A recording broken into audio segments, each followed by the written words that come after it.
And we're live. I don't think That anybody was heard. no, It it was was right. good. Actually, I think that timed perfect. I think it was right on I mean, time. yeah, but no, that was just for us then, I guess, huh? It was like, You got to give me a little more warning before you just hit the button. yeah, that's what y'all missed.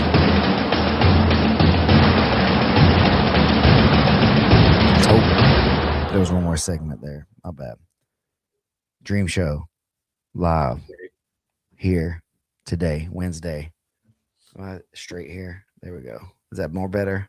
That's perfect. That's Okay. a nice hat, sir. Thank you. It's I the same like one that. I've been wearing it backwards all the time, but Okay. the bill somehow is now I got to get one of those. Like I got to straighten it out again, or not straighten it, but like appropriately bend it. Apparently, Are you a flat bill guy or nah, a I like it slight bent. curve? Yeah, Okay. Yeah. I'm A I'm little bit I'm a classic. flared up type. What's that do? It may well where I picked it up was when I was kayaking or whatever. You could put your helmet on and your hat would like stay and whatnot. Mm-hmm. And then I just kept doing it my whole life. But there was a stint in my life when I was a kid that I just liked being different, that I would fold my bill up into like an M.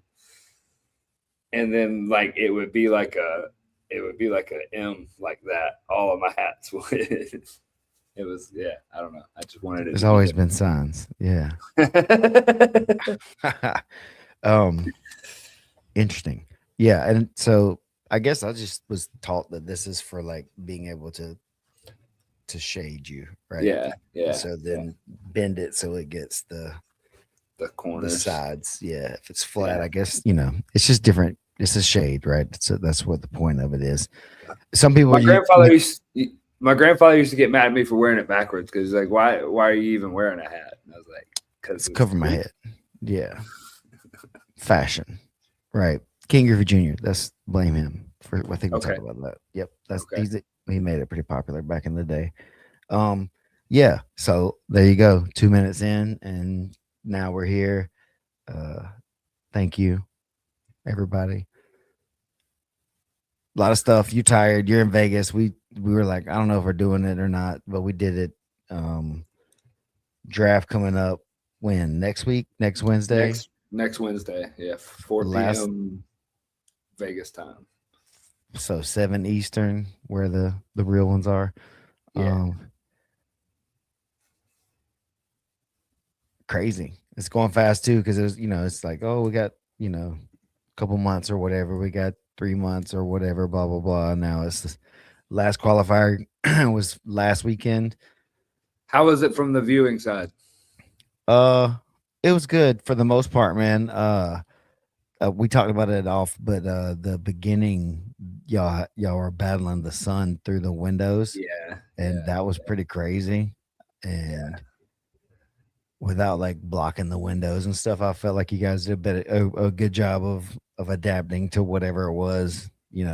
How to shoot the other way or whatever. There's always something with which this is part of what I think that makes qualifying season special. That's fun is like it's always in a different location, and it's gotten to be in some notable gyms. Like this place was pretty cool. This was right across the street from the Raiders. The Raiders. Like, yeah, Thomas. Yeah. He's like, they're right across from the Raiders stadium. Too bad they're not playing. They're not in the playoffs. I was like, nice burn, bro. No, but yeah, sticking to those Raider fans. They're not here either, but we'll get them. They're not even in the room, man. But no, yeah, but it wasn't even that way. He was just like, yeah, that was just that was him doing like I do with the stream of conscious. He's like, oh, there's the stadium, but they're not playing because they're not playing. That's because funny. Yeah. So that's funny. He's like me, unfortunately for him, in some ways there. That's funny. It's fun. It's fun. Having the qualifier though in that gym, it was nice. It was like a nice open like spot, and the guys like, I mean, dude, it's one of those things when you're watching this young like crew come up and like the way that they fight is one of those guys. God, his name's escaping my head right now, but he was the guy in all white. He made it to semifinals, maybe. I can't remember, but he was he for one had only been doing jiu-jitsu for a year and a half, and for two, he had wrestled since he was 6 years old. Bova. And so, yeah. That's who it was. I was standing there talking to him and watching the exchanges happen. It's crazy that like there's an attack, there's a defense, there's a counter that's already coming back, and then by the time you're on the third, fourth counter, they're have already like done 2 or 3 somersaults and they've gone through like 3 or 4 legitimate attacks before we're even in the like final battle that these guys end up in. It's just the chain of attacks that's happening in the current jiu-jitsu is pretty crazy. It's definitely sped up a lot. And Yeah. Obviously it's the pacing with the rules and the shot clock and stuff is one part of that. 6 minutes is a part, obviously, versus longer formats. It's hard to sell out like that so much. With the back end of it could be so much longer. And then shoot, I had one more like thought about that. Oh, and the wrestlers like that coming in who've been really grapple heavy or scramble heavy, and like somebody, Travis and one of them were commenting on the stream a lot that Tim was just really like refusing to let us back get it put on the mat. Yeah. He was just really good at just refusing that part, Yeah. And you put him on his back and then he's already flipped back over. Something.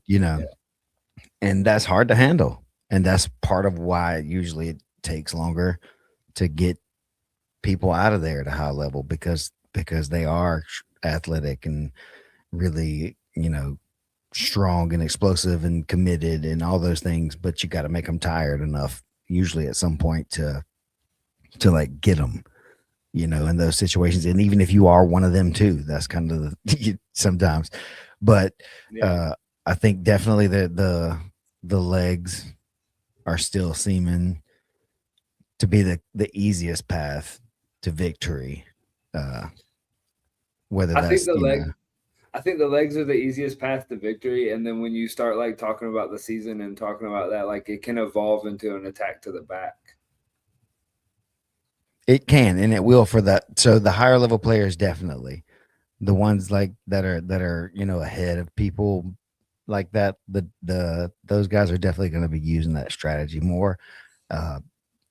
May not be able to do that if you're one of the bottom kind of tier players against some of the top tier players as much, right? But they could pull out some of those shootouts, like we were talking about before the show. Some of the guys who might not be ranked maybe as high on the draft boards have that ability to like one shot, hit somebody and maybe knock them out for the season if the other person's not quick to tap enough. And we've seen stuff like that happen in seasons. So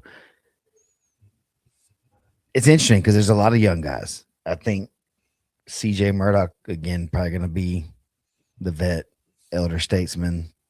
I don't really know beyond that where the next guy lies or whatever, but there's a lot of 19s, 20s, 21s or whatever in this thing. And I think that's kind of what it's calling for in a lot of ways. I mean, you look at any major sport and the age of the elite players has gotten younger and younger. I do think that there is like when you're talking about a professional sport, like you can have outliers for sure. Like there's the 19-year-olds that come in and can, outperform everybody on the board. And so like that's always going to exist.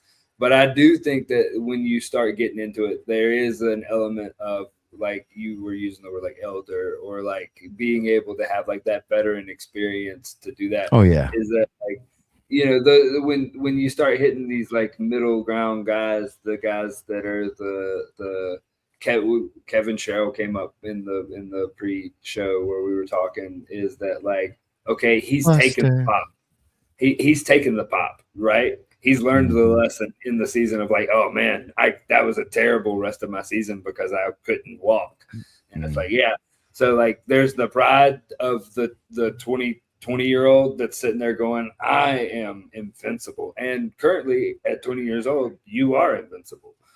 But sometimes like it's like we all know the little chips that happen along the way kind of chip away at that invincibility. And so like the whole thing in the league, you can have guys that really understand that and can like think more in longevity and like, okay, I want to make it 3 4 5 seasons into this before I'm even peaking so that I can like, they're not coming in going, I'm going to be the best at it. Like they're coming in there, I'm going to be the best and I'm going to be the best for as long as I can. That they almost in my mind that like Peyton Manning approach versus take your pick of young quarterbacks that have come through and played the rough and rowdy game and they were there for 3 years, 4 years and gone. You know, I think we're still so early that it's hard to know which archetypes are going to be the best overall because there is both a will exist though. that well definitely right, and that there is an element of that where some of that youth is important, and you're right, there is a window in most sports where the elite are kind of a certain window age, um I'm interested to see where that continues to like be, because to bring it into a personal thing, like for myself, I was the oldest guy in my season, and so it was like, whoa, when did this happen? So like it's gonna happen to you too. uh when though, for who, like when is Elijah gonna become the old vet? What year is that gonna show up? What season does that finally become a Damn, I thing? hadn't really thought about that. This season might be the season that he's the old guy. It could be. He could be dominant though. This could still just be like he started this his prime right I'm at the not right saying that time. old guy. No, I didn't mean old guy no. like I in mean that way. that Yeah, though. Like yeah, I yeah. mean, it Okay, could go. okay, He's okay, still okay, like the okay, one that okay. could be like either way though. Is like he Yeah, could be yeah, in there and still like finish at the top. But is this the beginning of the fall off? yeah. Maybe he's in the top five. I mean, he says Maybe all he's the in the time. He says all the time that Kevin is way scary. In those situations that mhm. he's like, I get lucky every time I have to face Kevin, and he won't have to face him, I guess, Not until in until the not playoffs not maybe. until the Yeah. playoffs, maybe. But like he says all the time that like he's like, yo, everybody should be terrified of Kevin. And I remember Kevin when he came on the scene, like as a white belt, blue belt, like. I remember that, so it's like, yeah, yeah, yeah. Like if people don't respect that dude's name, like they should. We got that, and I guess that's kind of the journey to see also where some of that is, because he's a little. I don't know exactly how old Kevin is, but he He's younger. He's started still in young. his Yeah, young that's what I twenties. mean. So like, and then he went through some stuff and won some stuff and beat some really tough guys, and now he's in that really good phase. Hasn't been able to like take home the thing yet to like solidify him as like a top guy, but he's dangerous. That's he's definitely dangerous against the top guys. So he's really looking for that thing that's gonna put him over, in that He's way. dangerous, and he also exists. I think that this has existed in MMA for a long time, but it's gotten so saturated to where you don't even really notice. But the in his weight class as well, like that weight range is a super dangerous weight. Like nobody ever really stays very dominant in that like Yeah, window that this he's in. 170-ish window Yeah, range. Yeah, like it's the tough. guys that can bounce up in it because there's so many guys that can go from like you're dealing with such a wide body range that like it's really hard to become dominant as one guy for a long time period in that weight Mhm. class. I feel like. Yep, and we've got one of the phenoms, of the recent years with Rayfield on our team. Yeah. Uh, been that guy that's kind of this guy that other people are talking about, and now he's coming into that veteran age, where he's still down to like get down. we'll scrap it out or like club it out, whatever it is. But he's getting smarter. He's getting more like intelligent through his practice. You could tell that it's not the same guy that was first showing up a couple years ago and stuff. Still uses that a lot of that mentality, but the blades getting sharper, over time there. So He's another spending like time in the room and still like he's still absorbing all of it. And the fundamentals are all there. Everything is built there, but it comes with a little bit of spice. yeah, I mean everybody's gonna be a little bit different, Yeah, I mean, bringing up Landon again, he was just doing the whole like yeah, gunshot thing or whatever, finger guns or whatever. I might have leg kicked him, dog. I don't know. The more I've seen that now in my mind, I'm like, oh, I would have leg kicked him. In the moment, I might not have because I would have just been like, whatever. But seeing it so many times, if I was one of those dudes, I the was just like, third, fourth time. I'm leg kicking this guy so hard. Just I don't care. Oh, I was trying to foot sweep him, bro. Uh, but that's A look. full tie kick. Maybe that's why I'm on a team with Rayfield, a little bit too, because I'm down to get a little heavy handed when the time, I mean, if you calls got to for it get there. gritty, you got to get gritty, right? It calls for it. It is what it is. Now, is that it can't be your only position because that's not a good state for longevity to just constantly be having to be gritty. But Well, when it calls then for it, you foul out. You then can't play. Yeah, well, even that, but you're just taking a beating too much sometimes when you're just trying to rely on gritty alone. yeah, yeah. Sometimes you got to just be smarter. Sometimes use your tactics and your other abilities and stuff like that too. Not needing to whoop on them so hard. That's part of the evolution of it too. Is like you can use the fact that I can like go off is always in the back of your mind, but I won't. But I could like faint it and things like that too to keep so that always be like part of the game. An extra That piece. Yeah, just something right. Just like if a guy wants to play guard, he's not going to stand up. Then there's no like concern for like wrestling and stuff so much. You don't have to kind of worry about stuff like that. But when the guy's going to be a wrestle up guy, you got to hold like Bova. You got to hold you him kind of down. have to. You get Yeah, yeah, yeah, how yeah, yeah. like without gassing yourself out. How Yeah. do you do that? If Um, he's not gonna, if he's not gonna accept that invisible like push to stay down just mhm, because of my presence, because he's gonna meet that presence with his own presence. How do I figure out how to hold him down? mhm. Keep him off And I his think feet. that's a lot of what we're seeing too. Is like it's just like the social agreements, as we've said before, are just changing Mm-hmm, in the mm-hmm. game. People aren't agreeing to play the same way that we kind of grew up playing, which is okay. It's just not. It's not exactly the same, and just funny with it's the bananas in a way version of some of this stuff. It's entertaining, it's fun. The teams are part of the thing. Uh, it's is the thing. It is jujitsu ish. It's grappling base, but it's not the form that you may have grown up thinking was like the highest form, and it's not the one that maybe your dad thought was the best one. But a lot of the younger generation are really into this style more, um, in some way or the other, right? Whether that Yeah, was ADCC ish when that was, and it still is pretty big in the scene. And then I think, like I said, this is gonna be the thing. This is the thing, but it's gonna be the thing that in time that kids are growing up and like, oh, I wanna play for the phenoms and not those dirty Wolverines. Because what even is that?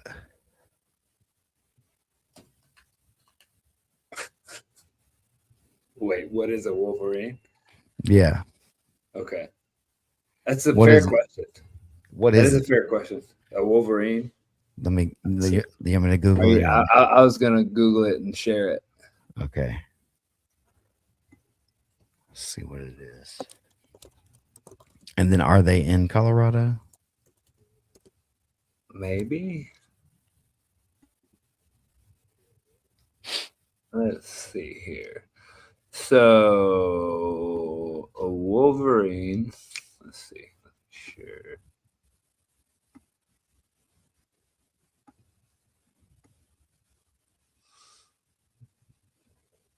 It's the largest land-dwelling member It's a of weasel.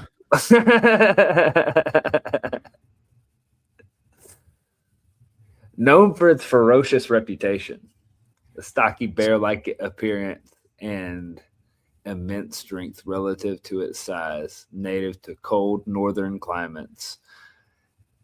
These solitary territorial carnivores have thick, water resistant fur and wide paws acting like snowshoes. I mean, they sound like they could live in Mm-hmm.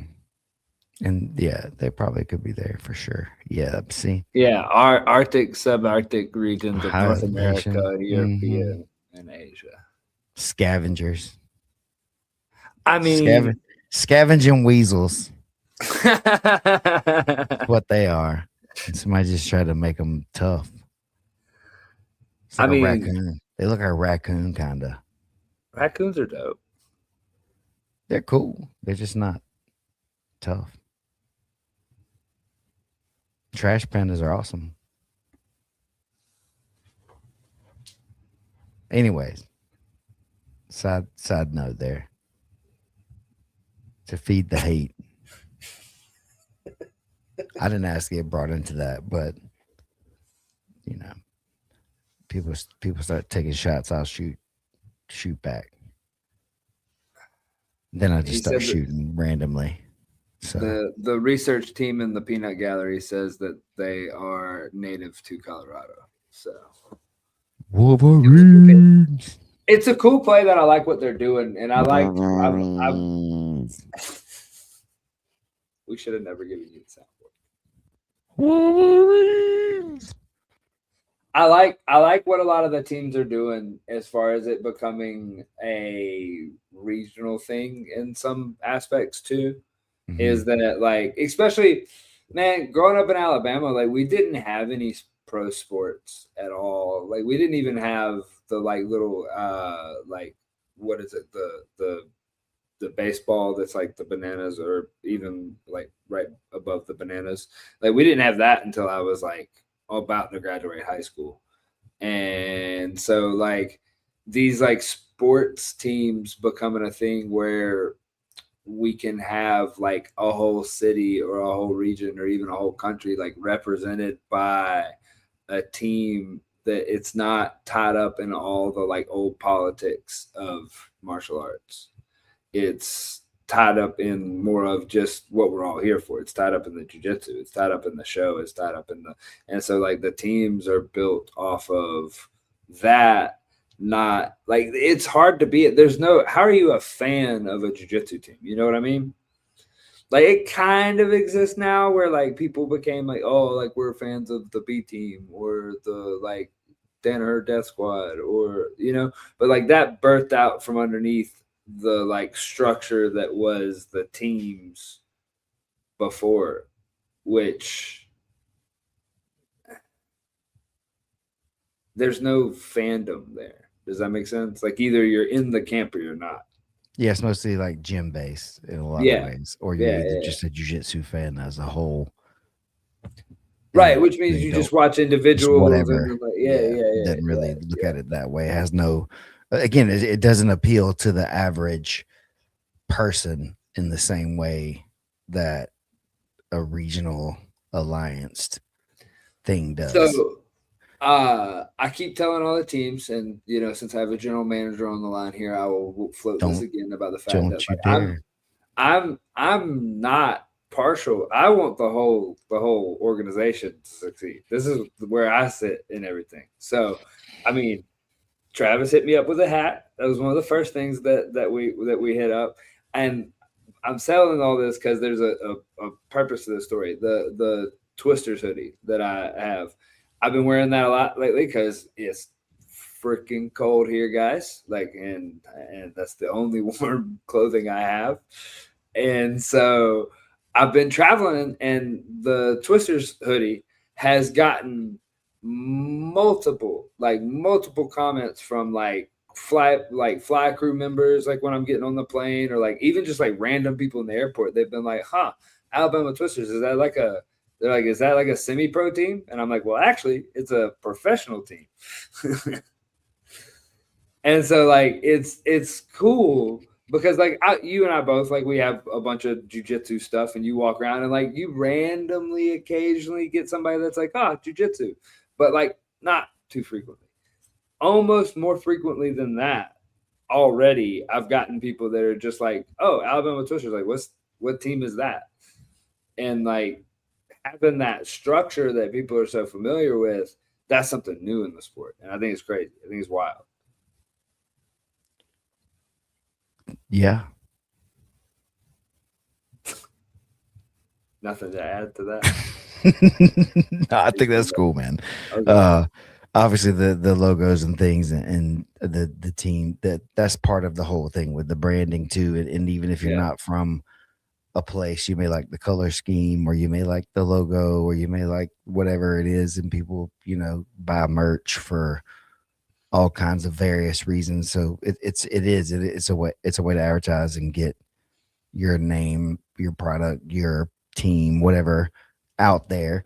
And the more the better in a lot of ways. That way it's be just like that being seen, and people are looking it up and talking about it. Because even people, again, even people that we know don't really know much about this stuff yet, even if they're not, even jujitsu people that aren't watching it close aren't like into what it is yet.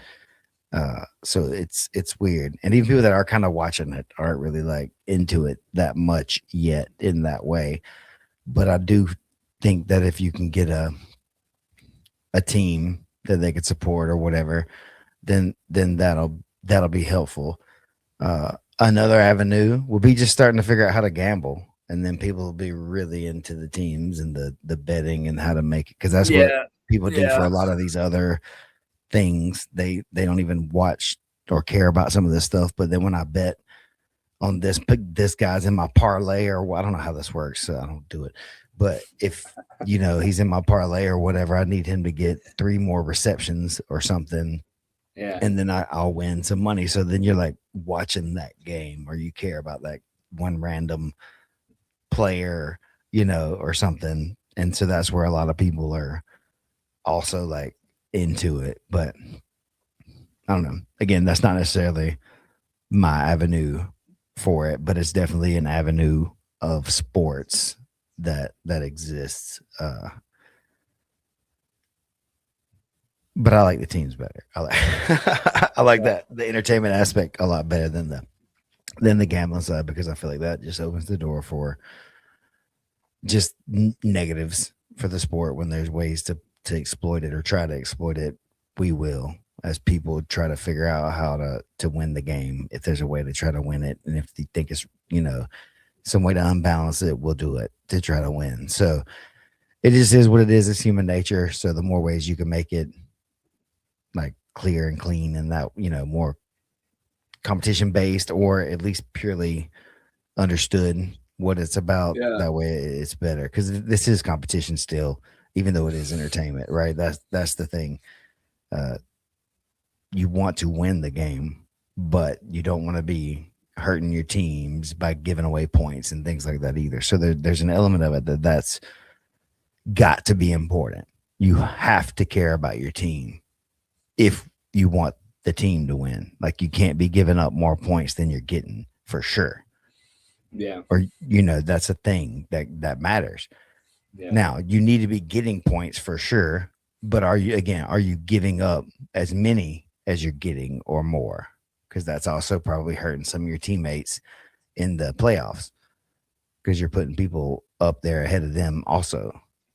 So for that kind of idea, it also kind of may stifle the team right there a Yeah. lot too. Yeah. So there's a lot that goes into building it this way, where everybody's got their own competitive like desires, and the way they're seeing it, and what they want from it, and every team wants to win. They all, we all do, and that's the point. But yeah, the league is what's important, because that's what's making it cool is the game itself. So gonna get after it under the rule set and keep finding people that want to be a part of it. Then it's growing again and again. Each iteration of it is a little bit bigger, at least. It's not the big, huge jumps or whatever that maybe we kind of expected that some of it would be, like we saw with other places that may be doing inflated numbers and things like that sometimes, or we don't understand how that kind of looks at is part of it too. But there's definitely a growth every time. And now with the regional stuff, we already see, like we have Cockle on our team from the Philly area. Anybody that's a supporter of him is now already kind of default supporting the Phenoms in that way, right? So that's that. They weren't, none of those people were probably, or some of them may have been, but you know what I'm saying? Like if they were just his fans, then they weren't really watching this. But now they're going to be watching it because of him. And that's usually kind of how it starts. Somebody's teammates on it, and then other teammates want to jump in, or friends and family watch it, during the thing. And it just keeps kind of jumping out that way. Um, I'm excited as always. Well, not as always. Sometimes freaking sucks doing it all the time to make it go right. I ain't gonna front. But I am excited about it as a whole always, right? I guess. But like the draft, the way the teams are gonna come out, how how it's gonna look, and who am I gonna get to work with like a little closer this season, because I've been on the staff of the PGF, but not really a part of a team ever since the one I kind of competed in that season. We weren't really teams then. That was just kind Yeah, of that was lame the way that was done, and that's it why we was the never. first. It was the That's why we first never. That's why we iteration never of it. did it again. Yeah, that's what I mean. Yeah, It's like it was like, yeah, we that was just nope, and it just is what it is. yeah. But this time I'll be working close with and living with basically the team, uh, the Phenoms the whole time. So it'll be a more fun thing to try to do that, because it is. I like Yeah. sports, and I like the team, and I Being like, a part of a yeah, team and and I like doing the the local. Like, of thing course, we and we got yeah. we go to Columbus, which is about an hour drive, for the minor league baseball there, probably a couple times a week when it's in season. Just because it's fun and it's the localish kind of thing, and it's not or whatever. So, yeah, not the entire time, Egg, but basically, Most. yeah, I'm Yeah. gonna come back to do the cosmic baseball thing. That's another thing they're doing, like glow in the dark baseball or whatever in Birmingham the weekend of March 29th. That's my birthday. Yo, so just cash at me for my birthday so I can just have more money. Um, I'll put that up on the screen next time. That was a good idea. Um, but yeah, so that's just another part of that, like the entertainment of the sports stuff or whatever. It's in Birmingham that weekend, so we're gonna go. Yeah. I'll fly into Birmingham, meet Mandy there, and do the thing, and then head That'll be back. fun. Yeah, and I'm gonna go teach some seminars and stuff on the weekends. I think up there probably. I got one already set up on one of the weekends also. So I'll be there, but I won't be there the entire time. If that makes sense. Why? You trying to get beat up? The staff.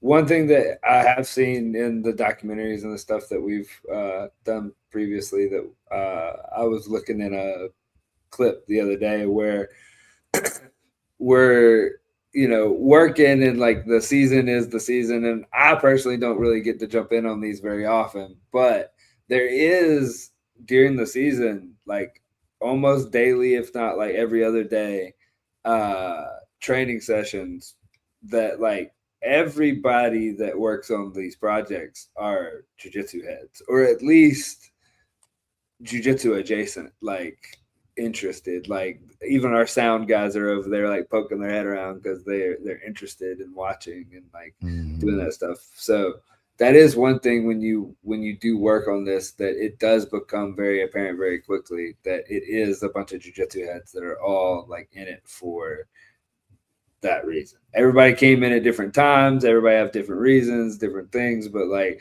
the core of the thing is like a bunch of jujitsu heads having fun, and like that's. I told Lauren after, and I think we might have talked about this last week a little bit. Is that like I told Lauren when I talked to her after the Phenoms qualifier that like all these qualifiers, all the way up to the very last one, this is the first season that like felt like it was the combination of the two PGFs. There's like the PGF that was like the early PGF that was just, out there and we were like growing and we were trying to bring people in and do all that. And then there was the PGF that is, made it out to Vegas, the big show and all that type stuff. The qualifiers have felt like actual like the old school like feel to me. Like it felt like that, and it felt like the old school. But then like there's a few more people in the room, and oh hey, is that Hoist sitting over there on the couch, or like Zoltan and Grace Gracie sitting on the couch at a qualifier? Like oh wow, okay, I guess we've come up a little bit. Yeah, things have changed a little bit since season 5, season 4, season 3, season 2. Yeah. And just thinking about all that is kind of crazy every time. That's what's really cool about it. And some people have been coming on later each time, but again, everybody now is still kind of one of the early like adopters or whatever. At some point, there's still going to be the beginning, like right now. But there's people, jumped on season 3, 4, 5, like I said, and then 6, 7 have been really like helping more, and then now we're going to the 2026 season with like a really. I was talking about this with one of the guys at the gym this morning, actually, that we're kind of honing in more than ever. I feel like rather than kind of seeing what's going to work or not, and that's been, I don't want to say hard, but it's felt weird, I guess, to kind of be doing that instead of trying to come up with the new, fresh, or cool, right, best way to do all of it. It feels like we've kind of nailed it pretty close down, and we've had the consistency now where the refs have been the refs for a while. They've been in the rules. They've helped write the rules. The commentary knows what the thing is, and they're kind of able to at least express the feeling of what's happening one way or the other. And even if it doesn't agree or we don't agree with each other about things or whatever, that's been okay. It's like just kind of we're just able to keep figuring it out. But now it's more of just like we kind of got it. So let's like do it the best that we can kind of this time again, rather than figure out something new to do. Yeah. So that's why I'm excited. We had that production meeting and those dudes that were in there, and they were talking about the communication ability that we were going to have. I was like, oh, I'm kind of scared now because they're going to be able to communicate, so I won't have an excuse for when things don't go well.